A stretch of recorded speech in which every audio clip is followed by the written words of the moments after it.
एक बार फिर यूपी में शुरू हुआ महायुद्ध। अयोध्या की मिल्कीपुर सीट पर होने जा रहा है उपचुनाव। 6 महीने से पड़ी खाली सीट पर शुरू हुआ सियासी घमासान। बीजेपी ने सपा को हराने के लिए लगा दिए 6 मंत्री। खुद सीएम योगी अयोध्या में लगा रहे चक्कर। एक बार फिर सपा और बीजेपी के बीच देखने को मिलेगा महामुकाबला। चलिए आपको बताते हैं। उत्तर प्रदेश के सियासी गलियारे में मिल्कीपुर उपचुनाव को लेकर हलचल तेज हो गई है। हर किसी की जुबान पर एक ही सवाल है कि आखिर इस सीट पर उपचुनाव कब होगा। सूत्रों के अनुसार दिल्ली में विधानसभा की तारीख के ऐलान के साथ ही मिल्कीपुर उपचुनाव को लेकर भी घोषणा हो जाएगी। सपा सांसद अवधेश प्रसाद के इस्तीफे के बाद ये सीट खाली है। प्रदेश की 9 सीटों पर हाल ही में उपचुनाव खत्म हुए हैं। अयोध्या की मिल्कीपुर सीट का मामला कोर्ट में होने के कारण चुनाव नहीं हो पाया था, लेकिन अब उपचुनाव होना है, जिसे लेकर बीजेपी और सपा दोनों ने ही यहाँ पर पूरी ताकत झोंक दी है। चुनाव आयोग जल्द मिल्कीपुर में चुनाव की तारीख का ऐलान कर सकता है। 6 महीने से खाली पड़ी मिल्कीपुर सीट पर समाजवादी पार्टी और भारतीय जनता पार्टी के बीच कड़ा मुकाबला होने की उम्मीद है। सपा नेता अवधेश प्रसाद के बेटे अजीत को कैंडिडेट बनाया गया है। वहीं भाजपा ने 6 मंत्रियों को चुनाव प्रचार के लिए मैदान में उतारा है। खुद सीएम योगी कई बार यहाँ का दौरा कर चुके हैं। दरअसल अयोध्या जिले की ये सीट बीजेपी के लिए प्रतिष्ठा का सवाल है। पार्टी मिल्कीपुर में जीतकर पूरे देश को संदेश देना चाहती है कि अयोध्या की जनता अब भी उनके साथ है। आपको बता दें कि लोकसभा चुनाव में अयोध्या सीट पर बीजेपी को हार का सामना करना पड़ा था। राम मंदिर निर्माण के बाद भी भगवा दल की हार ने सियासी पंडितों के अनुमान को पलट दिया था।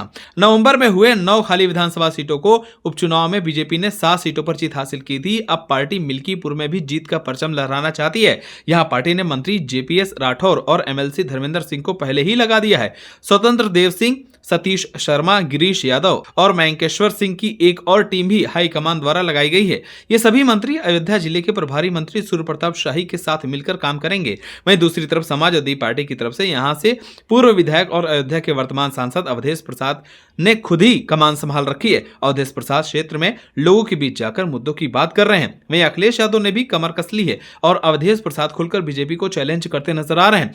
अवधेश प्रसाद ने कहा कि मिल्कीपुर में उपचुनाव होना है। यहाँ की जनता ने मुझे 2012 में लगभग 35,000 मतों से जिताया था। तब अखिलेश यादव की सरकार थी। मैंने 100 बेड और 50 बेड के 2 अस्पताल और 2 आश्रम पद्धति के विद्यालय बनवाए, एक आईटीआई, एक पॉलिटेक्निक कॉलेज बनवाया। अफसोस है कि भाजपा ने पॉलिटेक्निक को निजी हाथों में बेच दिया। सपा सांसद अवधेश प्रसाद ने कहा कि भाजपा ने विकास रोकने का काम किया है। यह बात जानती है। सपा विकास करती है जबकि भाजपा रोड़ा अटकाती है। भाजपा ने डर के कारण मिल्कीपुर का चुनाव टालने का काम किया। उसी डर के कारण मुख्यमंत्री योगी 7 बार मिल्कीपुर जा चुके हैं। यह संकेत है कि भाजपा हारेगी। सपा यहां पर जीत दर्ज करेगी। मुख्यमंत्री लगातार जा रहे हैं, उसका कोई असर नहीं होगा। योगी एक बार जाए चाहे 10 बार, जितनी बार जाते हैं भाजपा का 1000 वोट कम हो जाता है। यहां पर भाजपा ने विश्वास खोया है। ये जो कहते हैं वह करते नहीं। मिल्कीपुर की जनता सपा को जिताएगी। यहां की महान जनता ने मुझे परखा है, जाना है। मिल्कीपुर चुनाव हमें भारी मतों से जिताएगी। यहां की जनता ने हमें संसद पहुंचाया और इतिहास बना। मुझे 100% यकीन है। अवधेश प्रसाद ने आगे कहा कि यहां से भाजपा सरकार का खात्मा होगा। यहां पर इंडिया गठबंधन के सहयोग से सपा उम्मीदवार की जीत होगी। 2027 में प्रदेश में हमारी सरकार बनेगी। महंगाई घटेगी, किसानों का संकट दूर होगा, जनगणना होगा, एक अच्छी सरकार बनेगी। आपको बता दें कि मिल्कीपुर चुनाव दोनों की पार्टी के लिए नाक का सवाल बन चुका है। अब देखना होगा कि मिल्कीपुर सीट किसके खाते में जाती है। आप सभी को क्या लगता है, हमें कमेंट कर जरूर बताएं। अगर आप नए हैं तो हमारे चैनल को सब्सक्राइब करें।